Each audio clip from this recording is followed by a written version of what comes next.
2026 से पहले, 26 दिसंबर से पहले इलेक्ट्रिक मत लेना। अच्छा 8 लाख मतलब आज जो 12 लाख की गाड़ी आ रही है, जैसे आपने बोला भाई ने यार महंगी है, महंगी है, तो ये महंगी कैसे लोगों तक पहुंचेगी भाई? मिडिल क्लास आदमी पैसा खर्च नहीं करेगा, कैसे पहुंचेगी लोगों तक? वो पहुंचेगी जब इसके प्राइस नीचे जाएंगे। बिल्कुल सही बात। प्राइस कैसे नीचे जाएंगे? 2026 में डीजल पे थोड़ा सा प्रकोप आएगा। आप लोगों की डीजल की गाड़ी है? हाँ डीजल है, मैं तीसरी बार बोल दिया पॉडकास्ट में। तो इस पे डीजल पे थोड़ा सा दिक्कत आने के चांसेस हैं। दिल्ली एनसीआर में पूरी दिक्कत नहीं आएगी, थोड़ी दिक्कत आएगी, तब इलेक्ट्रिक के जो प्राइसेस हैं वो नीचे जाएंगे। भाई ईवी की रीसेल वैल्यू कैसी होगी? नहीं मिलेगी। उसका रीजन बताता हूँ। देखो हर चीज का रीजन होता है, ठीक है? इसका रीजन ये है, मैं मान के चलता हूँ 14 लाख की गाड़ी, आपको क्या लगता है उसमें बैटरी की वैल्यू कितनी रहती होगी? 14 लाख की गाड़ी में लगभग 5 लाख की बैटरी रहती है। इससे कम की अगर बैटरी है तो भाई ईवी मत लो। अब ईवी में अगर पर पता कैसे लगेगा भाई ये 5 लाख की है 6 लाख की है? आप पूछ सकते हो इसमें बैटरी कौन सी है। ईवी में एक ही चीज है, बैटरी है। बैटरी है और कुछ नहीं है। तो आपका ईवी लेते टाइम पहला क्वेश्चन ये होना चाहिए, भाई बैटरी कौन सी है। और दूसरी चीज, मैं मानता हूँ ईवी अभी क्यों नहीं लेनी चाहिए, 300 की रेंज दे रही है, मैं मानता हूँ 300 देगी, चलो 300 नहीं 310 देगी, कंपनी से भी 10 किलोमीटर ज्यादा बढ़ा दिया हम लोगों ने। 2 साल बाद तो 310 नहीं देगी, ना 280 देगी। 4 साल बाद क्या पता 200 देगी, तो वो डिग्रेड होगी। तो ड्यूरेबल ड्यूरेबल कम है बैटरी। अभी कम है क्योंकि अभी मार्केट में टेक्नोलॉजी और इवॉल्व होगी। BYD करके एक कंपनी है जो बैटरीज में बहुत आगे निकल चुकी है, गाड़ियों में बहुत आगे। इट्स लाइक मतलब वो एक इंटरनेशनल ब्रांड है, टेस्ला उनको टक्कर दे रही है और कहीं कहीं उनसे आगे निकल रही है। भाई महिंद्रा उन्हीं की तो बैटरीज यूज कर। महिंद्रा उन्हीं की बैटरीज यूज कर रहा है, बट डिपेंड करता है कौन सी बैटरीज यूज कर रहा है। मतलब उनकी रेंज में आपको बताऊं तो 1000 किलोमीटर तक पहुंच गए वो लोग। अच्छा और चार्जिंग पता है कितने टाइम में हो रही है? चलो आप गैस करो कितना टाइम लगेगा। एक आधा घंटा 14 मिनट 14 जैसे 40 में। फोन भी नहीं होता भाई और चार्ज। उनका टारगेट ये है, वो इलेक्ट्रिक कार की चार्जिंग को वहां तक ले जाना चाहते हैं जितना टाइम आपको पेट्रोल की रिफ्यूलिंग में लगता है, मतलब 3 से 4 बट भाई क्या ये सेफ होगा? एक तो चाइनीज ब्रांड है, गाड़ी ही ना फाड़ दे साले। ब्रांड अच्छा है, बट ये क्वेश्चन हमेशा रहेगा जो आपने रखा है, ये क्वेश्चन रहेगा। वो क्वेश्चन का आंसर तब मिलेगा जब इंडियन मार्केट में उसको कंज्यूम ज्यादा किया जाएगा। भाई गर्मी भी इतनी हो रही है, अब ये बैटरी फटे ज्यादा गर्मी। भाई बाहर की ड्राइविंग नुकसान तो अलग है, बाहर की ड्राइविंग भी अलग है। इतनी रोड में गड्ढे और इतनी चीजें और इतनी कंफर्टेबल ड्राइव इंडिया में है ही नहीं, बिल्कुल बिल्कुल बिना हाईवे के। बिल्कुल। तो ये क्वेश्चन जो आपने उठाया ये रहेगा कि भाई बैटरी ना फट जाए, हो सकता है। बट कुछ चीजें हैं जो मतलब जैसे कहते हैं कि जैसे अच्छी अगर आप कंपनी से ले रहे हो, BYD, उनके साथ ये एक भी केस नहीं हुआ, ठीक है? कुछ केसेस आए थे बट वो मेनली कार्स में आए थे, वो भी 1-2 पीस में आए थे, तो हम कैटेगरिकली नहीं कह सकते। बाकी जो इंडियन मार्केट है वो भी अच्छा चल रहा है। लाइक टाटा का अगर आप देखोगे तो उन्होंने अपना ईवी को बहुत ज्यादा बूम करा है। हैरियर ईवी आई है अभी। और जहां तक आपकी बात रही क्वेश्चन की, भाई रीसेल है, रीसेल नहीं है। ईवी का एक ही आंसर दूंगा, ईवी ले रहे हो अपने लिए ले रहे हो, अपने बेटे के लिए ले रहे हो, बेचने के लिए नहीं ले रहे, नहीं बिकेगी। मैं बोल सकता हूँ बिक जाएगी, मैं आपको राहत दे सकता हूँ, बट नहीं बिकेगी। हम मार्केट में रहते हैं, ईवी नहीं बिकती। ईवी ले ली तो आप चलाओ, आपका बेटा चलाएगा, और उसे भी पैसा लगाना पड़ेगा क्योंकि बैटरी लेनी पड़ेगी 6 साल बाद। कंपनी आपको 3 साल 4 साल की दे देगी, 5 साल की दे देगी, उसके बाद आपको बैटरी चेंज करवानी पड़ेगी। और एक बार जब आप बैटरी चेंज कराओगे तो 5 से 7 लाख का खर्चा लगेगा।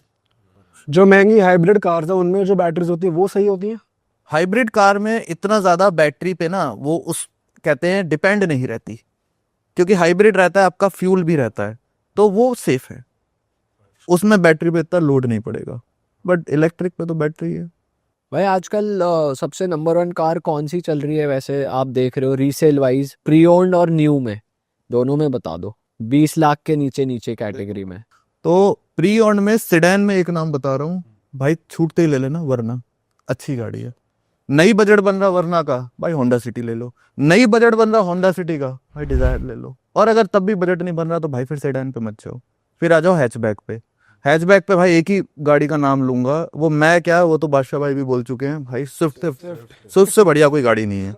बादशाह भाई ने मोहर लगा दी, और वो सच में है, स्विफ्ट से बढ़िया कोई गाड़ी नहीं है। और बजट नहीं बन रहा तो भाई आम आदमी की गाड़ी है इंडिया में, फैमिली वाली, हैचबैक में वैगनर नहीं है। एग्री करते हो भाई? तो कारस्तार है वो करनेस्तार, बट आम आदमी बिल्कुल ही बजट नहीं बन रहा अबे किसी के लिए वो साले बहुत बड़ी चीज है। किसी के लिए बड़ी है। मैं वैगनार इंडिया में बहुत बिकी है। वैगनार इंडिया में बहुत बिकी ये ऊबर वाले सारी भाई वैगनार पे ही चलती दी कौन भी वैगनर नहीं चला, वैगनार ने चला रखी है। इंडिया में जितने डॉक्टर्स हैं सब वैगनार में चल। पर दिखने में तो कनस्तर है। दिखने में थोड़ा सा एग्री कर सकते हैं इनके साथ, बट हाँ दिखने में कनस्तर। ठीक है, वैगनार हो गई। और एसयूवी में भाई एसयूवी में आप ले सकते हो, अगर बजट ज्यादा है तो एक्सयूवी 700 आंखें बंद करके ले लो।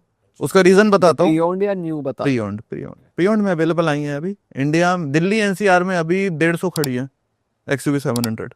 ऑल ओवर इंडिया तो होंगी 500 खड़ी है। इसलिए बता रहा हूँ महंगी है थोड़ी सी। आपको स्टार्टिंग होगी 14-15 लाख से स्टार्ट हो जाएगी प्री ओन्ड में। गाड़ी एक्चुअल में 25 लाख से स्टार्ट है। नहीं, लग्जरी फील देगी। अगर आप चाहते हो यार ऐसी गाड़ी ले लूं जो मुझे चेंज ना करनी पड़े और बजट भी ज्यादा खर्च ना करना पड़े तो ये ले लो। और अगर टोरा जमाना है तो फिर फॉर्च्यूनर। तो फॉर्च्यूनर ले लो। और अगर थोड़ा टोरा कम जमाना है स्कॉर्पियो भी एक ऑप्शन है, सस्ती थार भी सही चलेगी इस मामले। थार चलेगी। थार पता है क्या है, थार मेरा हमेशा रहता है, थार आपकी दूसरी गाड़ी होनी चाहिए। आपके पास एक गाड़ी होनी चाहिए, उसके साथ थार होनी चाहिए। मैं हमेशा प्रिंसिपल लेके चलता हूँ। पर अब तो ये नोशन ब्रेक हो गया क्योंकि थार में भी बढ़िया लग्जरी आ रही है। रॉक सही है। हाँ, रॉक्स जो आई है उसमें सब सनरूफ भी है और पेट्रोल भी बचा रही है आपका। रॉक्स जो है थोड़ा सा उन्होंने कोशिश की है कि भाई सिर्फ अपनी फ्रेंड्स को और गर्लफ्रेंड को मत बिठाओ, फैमिली को भी बिठा लो।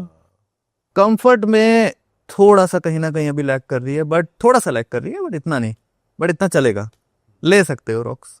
भाई एक चीज बताओ, जब हम प्री-ओन्ड गाड़ियों में जाते हैं तो जो प्राइस हमें डीलर दे रहा है और गाड़ी की जो भी लाइफ रही है या ये, तो हम ये कैसे पता लगाए कि हमें फेयर प्राइस मिल रहा है? ये अच्छा क्वेश्चन है। इसमें तो देखो सबसे मेन यही हो सकता है, आपको चक्कर लगाने पड़ेंगे 5 जगह पे। और आजकल तो वो चक्कर लगाने वाला काम भी खत्म हो गया। आजकल बहुत इन्फ्लुएंसर्स आ गए, हम लोग जैसे हम वीडियोस बनाते हैं ऑल ओवर इंडिया। आप एक चैनल पे जाओ इंस्टाग्राम पे और भाई लाइन से 10 रील देख लो, आपको पता चल जाएगा इस गाड़ी का मार्केट प्राइस क्या चल रहा है। एक डीलर गलत देगा, 2 गलत देगा, 3 गलत देगा। और दूसरा बता देता हूँ, जो वीडियोस में प्राइस होते हैं भाई वो ज्यादा होते हैं।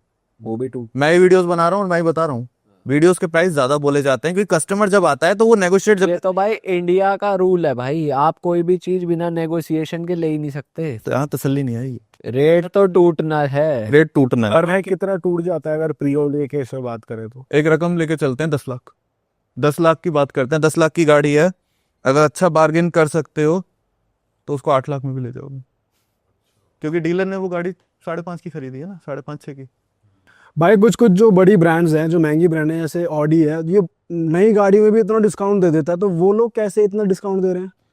दूसरी चीज, कभी भी कोई भी गाड़ी ना अपने नए मॉडल पर डिस्काउंट नहीं देगी। मतलब नए मॉडल का मेरा कहने का मतलब है, ऑडी की मैं एसयूवी से उठा के चलता हूँ Q1 या Q3 का जो मैन्युफैक्चर अगर वो 2025 की है, वो उस पर 1 पैसा नहीं आपको डिस्काउंट देगी। वो देगी 2024 पे, देगी 2023 पे, उस पे ही देगी, नए पे कोई नहीं देगा। बट वो 8-8 लाख 5-5 लाख ऑफ कर देते हैं। वो सारे पुरानी इतने जैसे पुरानी गाड़ियां होती है, मॉडल पुराने होते हैं, 25 पे नहीं देगा कोई भी आपको। अगर आप उनसे बोलोगे भाई मेरे को 25 रजिस्टर्ड चाहिए, तब वो आपसे अलग तरीके से डील करेंगे, बट उस पे नहीं मिलेंगे।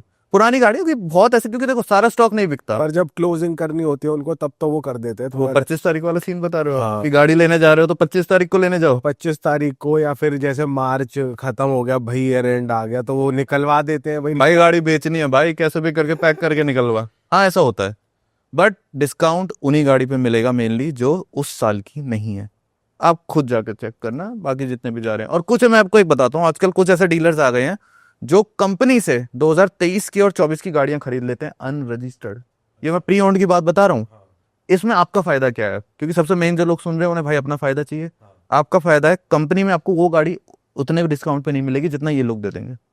Same insurance, same warranty. ऐसा कुछ डीलर कर रहे हैं, लग्जरी में कम कर रहे हैं, अभी हैचबैक और उसमें ज्यादा कर रहे हैं। जैसे कुछ फरीदाबाद के डीलर्स हैं, वो टाटा और महिंद्रा से उनकी अच्छी सेटिंग है, तो वो गाड़ियां, अपने शोरूम पे नई गाड़ियां रखवा रहे हैं। नई गाड़ियां रखवा रहे हैं। लेकिन वो अनरजिस्टर्ड है। अनरजिस्टर्ड है 2023 और 24 की। आप पहले ओनर बनोगे उनके, मतलब प्री ओन्ड में भी ये काम स्टार्ट हो गया कि आप पहले ओनर बनोगे। और नई रजिस्टर्ड जब वो होगी तो इसी साल में होगी, सपोज 2025 में। वो इसी साल होगी, इसी साल होगी। और नहीं, एक चीज है, वो अपने नाम पे रजिस्टर कराते हैं फर्म के नाम पे, कि कोई भी गाड़ी अनरजिस्टर्ड कहीं खड़ी नहीं हो सकती। अरे वाह, आपने ये वीडियो यहाँ तक देख ली भाई, तुमने हमारी मेहनत सफल कर दिया। तुम ही लोग हो असली रियल हिट। और अगर आपको बहुत मजा आ रहा है ऐसी क्लिप्स में, ऐसी वीडियोस में, तो फटाफट जाइए प्लेलिस्ट पे, बिंज वॉच कीजिए और सारी वीडियोस देख डालो और मौज काटो। That is it. हम मिलेंगे नए पॉडकास्ट में, नए क्लिप में। Till then bye bye, see you, take care, do subscribe.